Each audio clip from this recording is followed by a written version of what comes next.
पहले दिल्ली में रहकर इंजीनियरिंग की पढ़ाई कर रहे थे, फिर अचानक ख्याल आया कि उन्हें पुलिसकर्मी बनना है। फिर उन्होंने अपने मोबाइल से यूट्यूब निकाला और देखा डीएसपी का कार्य करने का तरीका। डीएसपी का कार्य, फिर सिलवा ली वर्दी और बन गए डीएसपी। और कटिहार पुलिस को आंख में धूल झोंकने लगे। इस मामले का खुलासा तब हुआ जब दंडखोड़ा थाना अध्यक्ष रात्रि गश्ती के दौरान वाहन चेकिंग अभियान चला रहे थे। वाहन चेकिंग के दौरान उन्होंने पाया कि एक कार में बिहार पुलिस का लोगो लगा हुआ है और साहब वर्दी में है। जब दंडखोड़ा थाना अध्यक्ष ने उनसे बात की तो उन्होंने खुद को बताया कि वो 66वां बैच के प्रशिक्षु डीएसपी हैं और वह अपने घर आए हैं।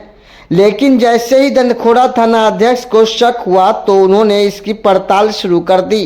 फिर पड़ताल में समझ में आया कि वह साहब फर्जी डीएसपी हैं। फर्जी डॉक्यूमेंट भी मिला। कटिहार पुलिस ने उसे पूछताछ करना शुरू कर दिया। पूछताछ के क्रम में उन्होंने कबूला कि वे दिल्ली में रहकर पढ़ाई करते थे, लेकिन उन्हें ख्याल आया कि उन्हें डीएसपी बनना है और वह फर्जी तरीके से फर्जी डीएसपी बन गए। फिलहाल फर्जी डीएसपी और उनके सहयोगी को गिरफ्तार किया गया है। इस बात की जानकारी कटिहार के सदर डीएसपी अभिजीत कुमार ने प्रेस वार्ता कर दी है। कैसे हुआ, डिस्क्लोज कैसे हुआ? कल डंडखोरा थाना प्रभारी रात्रि गश्ती में थे और वाहन चेकिंग कर रहे थे।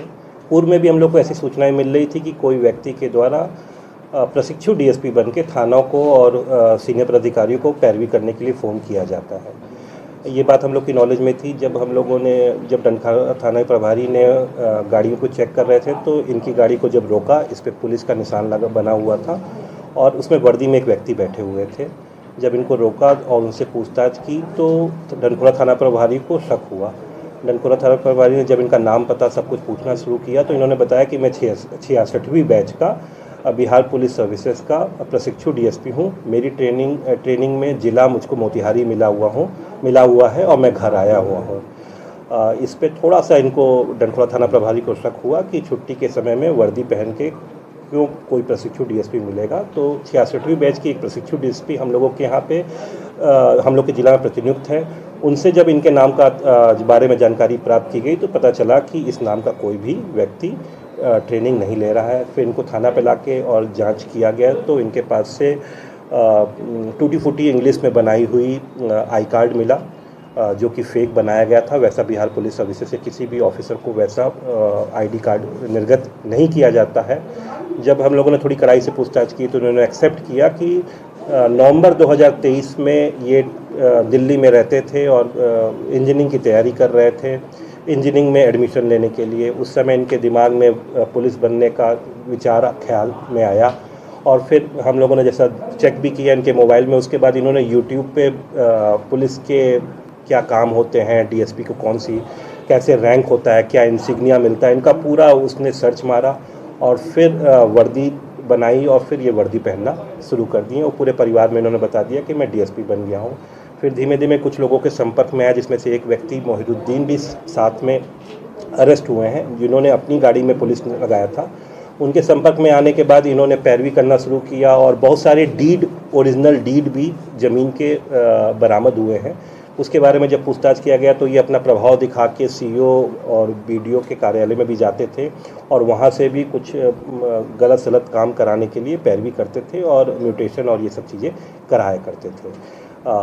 जो व्यक्ति साथ में मोहिरुद्दीन पकड़ाया है डंडखोरा थाना का रहने वाला, उसके पास से भी 2 पैन कार्ड मिले हैं। जो एक ही व्यक्ति के 2 पैन कार्ड हैं जो कि गलत है, वो भी विधि सम्मत नहीं है। सभी चीज़ों को जब्त किया गया है, इनकी वर्दी को जब्त किया गया है और फ़ोन में इन्होंने इंस्टाग्राम, फेसबुक सब कुछ पुलिस के वर्दी में बनाया है, अपने को डीएसपी शो करते हुए बनाया हुआ है।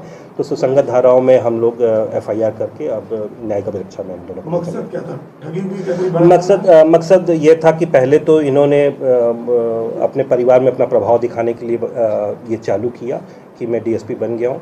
धीमे धीमे कुछ लोगों से कटिहार के ये जुड़ते चले गए और अब वो ठगी वाला जो है, फ़ोन करना, गाड़ियाँ छुड़वाना, इसके लिए पैरवी करना, गलत चीज़ों के लिए पैरवी करना, जिसकी जो फ़ोन हम लोगों के पास आने लगे तो हम लोगों को ऐसा लगा कि कोई व्यक्ति अपने गलत प्रभाव का इस्तेमाल कर रहा है कल वाहन चेकिंग के दौरान फिर ये इनको एक दिन पहले ही नकली एसपी पकड़ा है, क्या उससे लिंक है? नहीं, उस घटना से जो नकली एसपी पकड़ा था उससे कोई लिंक सर ये आरोपी कहाँ का रहने वाला है? ये इसके साथ जो पकड़े गए वो कहाँ के रहने वाले हैं? जी, जो डीएसपी बन के घूम रहे थे, वर्दी में घूम रहे थे, उनका नाम हुआ मोहम्मद अख्तर हुसैन, जो कि नारायणपुर ग्राम के रहने वाले हैं, थाना आजमनगर, सालमारी ओपी के अंतर्गत इनका घर पड़ता है। और साथ में पकड़ाने वाले व्यक्ति का नाम है मेहरुद्दीन खां, पिता शमशेर खां। ये थाना डंडखोरा के सकरपुरा गांव के रहने वाले हैं। पहले से भी कोई आपराधिक इतिहास नहीं? मेहरुद्दीन के विरुद्ध कुछ आपराधिक इतिहास मिला है, जिसका सत्यापन हम लोग कर रहे हैं, लेकिन अभी मोहम्मद अख्तर हुसैन निकला ग्रुप में सर और कोई नहीं अभी। क्या ये डीएसपी बन के अपने परिवार वालों को भी इनके पिताजी जो हैं वो होमगार्ड है, उनको भी ऐसा लगता था कि ये डीएसपी हैं, और पूरे परिवार में भी इन्होंने बता रखा था कि मैं डीएसपी ही हूँ अपने दोस्तों का। हाँ, इनके पिताजी होमगार्ड हैं। क्या ये इसके मैरिड? हाँ, ये मैरिड है। इन्होंने लव मैरिज किया, जैसा इन्होंने बताया कि मैरिड है। क्या उनको भी डीएसपी का अधिकारी क्या है? हाँ, उनको भी बताया था, लेकिन इनकी शादी डीएसपी जो ये फर्जी तरीके से जब डीएसपी बने हैं उससे पहले हो गई थी। पहले शादी पुरानी है।